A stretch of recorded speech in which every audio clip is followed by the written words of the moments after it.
My name is Marcus Thompson, and I'm a security guard at Riverside Mall. I've been working this beat for 12 years, and I thought I'd seen everything. But what happened on that Tuesday afternoon in March changed everything I thought I knew about making assumptions. It started like any other day. The mall was bustling with the usual mix of shoppers, teenagers cutting class, and elderly folks walking for exercise. I was doing my routine patrol when I heard shouting coming from the luxury department store on the second level. As I hurried toward the commotion, I could see a crowd gathering around the entrance to Prestige Boutique. Through the growing circle of onlookers, I spotted the source of the disturbance. A well-dressed black woman in her 30s was being physically restrained by two store employees, while the manager, a thin white man named Gerald Hoffman, stood nearby with his arms crossed. "Let me go," the woman was saying, her voice steady despite the obvious stress. "I paid for this merchandise fair and square." Gerald was shaking his head dramatically. "Ma'am, we have video evidence of you concealing merchandise. You're going to have to come with us until the police arrive." I pushed through the crowd, my hand instinctively moving to my radio. "What's the situation here?" Gerald turned to me with relief. "Marcus, thank God. This woman was shoplifting. My employees saw her stuff a $300 silk scarf into her purse without paying." I looked at the woman. She was impeccably dressed in a tailored navy blazer and matching slacks, carrying what appeared to be an expensive leather handbag. Her hair was styled professionally, and she wore minimal but elegant jewelry. Nothing about her appearance suggested someone who would need to steal a scarf. "That's absolutely ridiculous," she said, maintaining eye contact with me. "I'm Dr. Keisha Williams. I'm a surgeon at Metropolitan Hospital, and I would never steal anything. I have the receipt right here in my purse." She tried to reach for her bag, but one of the employees tightened his grip on her arm. "Don't let her move," Gerald shouted. "She's probably trying to hide the evidence." The crowd was getting larger, and I could hear murmurs from the onlookers. Some seemed to believe Gerald's version, while others looked skeptical. A few people had their phones out, recording the incident. "Sir," Dr. Williams addressed me directly, "I'm asking you to please look at the security footage. I purchased a scarf, yes, but I paid for it. The receipt is in my purse, and I'd like to show it to you." Gerald waved dismissively. "She could have planted that receipt. We need to search her thoroughly." That's when things took a turn I'll never forget. Gerald nodded to his employees, and one of them, a young guy who looked like he'd rather be anywhere else, reached toward Dr. Williams' blazer. "I need to check for concealed items," he mumbled. "Don't you dare touch me," Dr. Williams said firmly. "You have no right to search me without cause." But Gerald was insistent. "She's on our property, and we have reasonable suspicion. Search her." The employee hesitated, but Gerald's glare pushed him forward.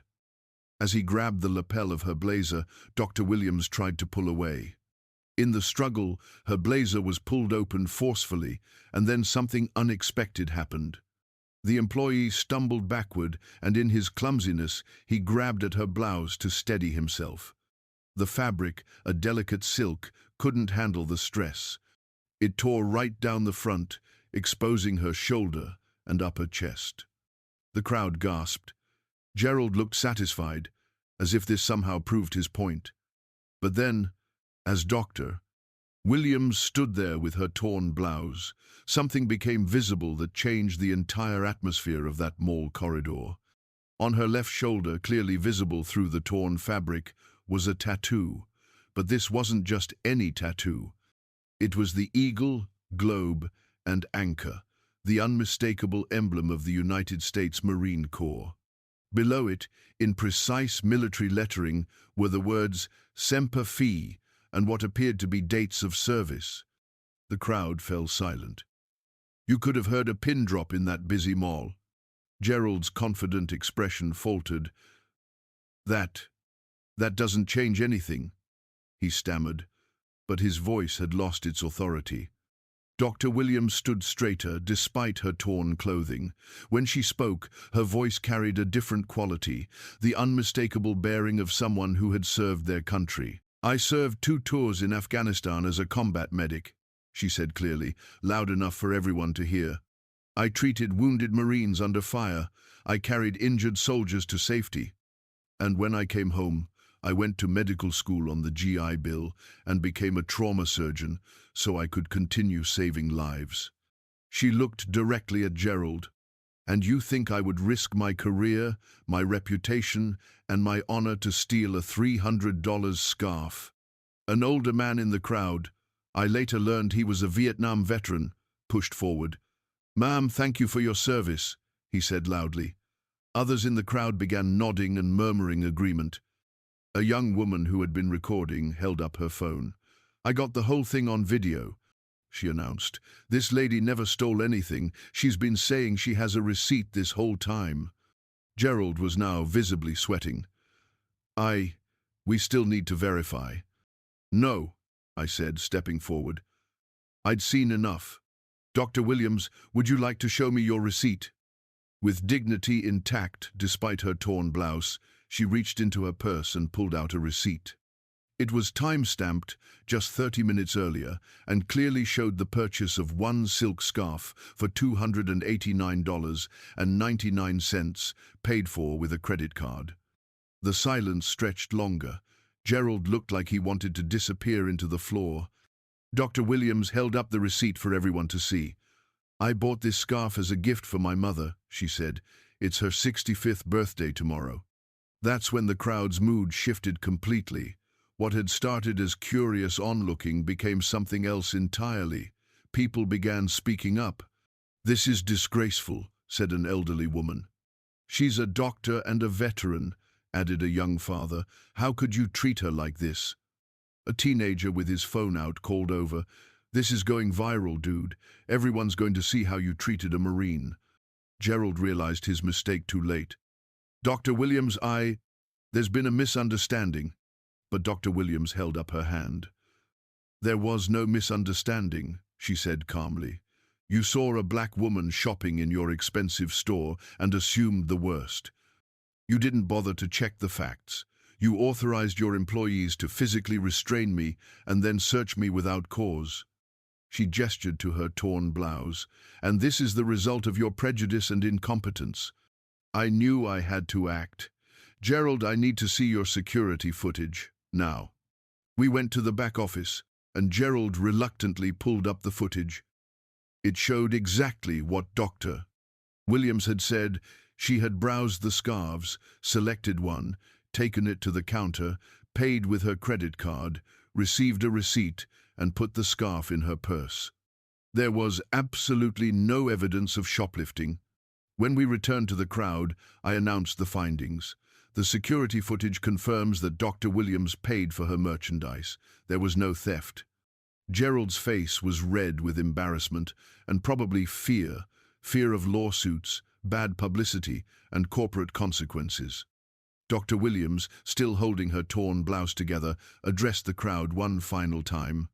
"I want everyone here to remember this moment," she said. "Remember that assumptions can be dangerous.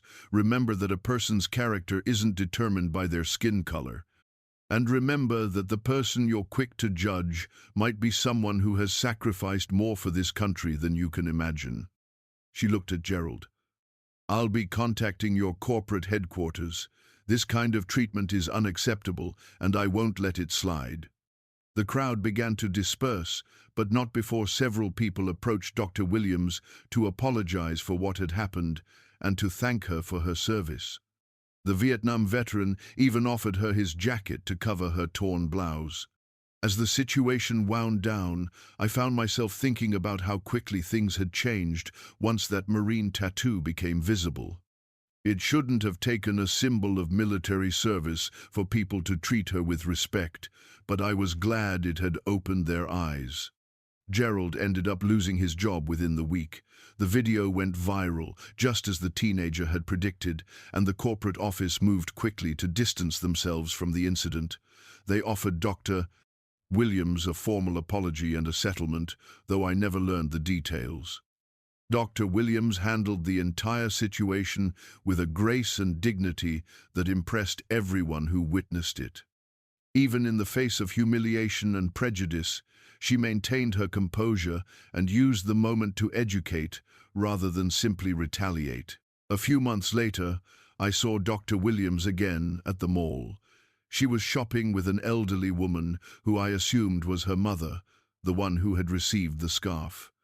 When she saw me, she smiled and waved. "How are things, Marcus?" she asked. "Better," I replied. "That new manager seems to be doing things differently." She nodded. "Good.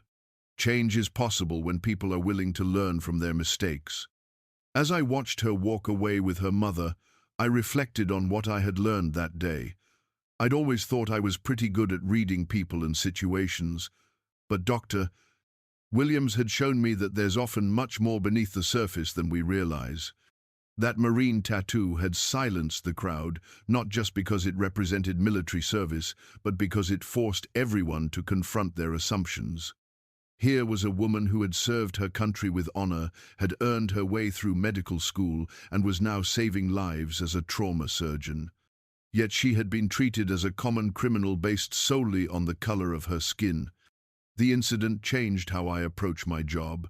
Now, when I respond to situations, I make sure to gather all the facts before making any judgments.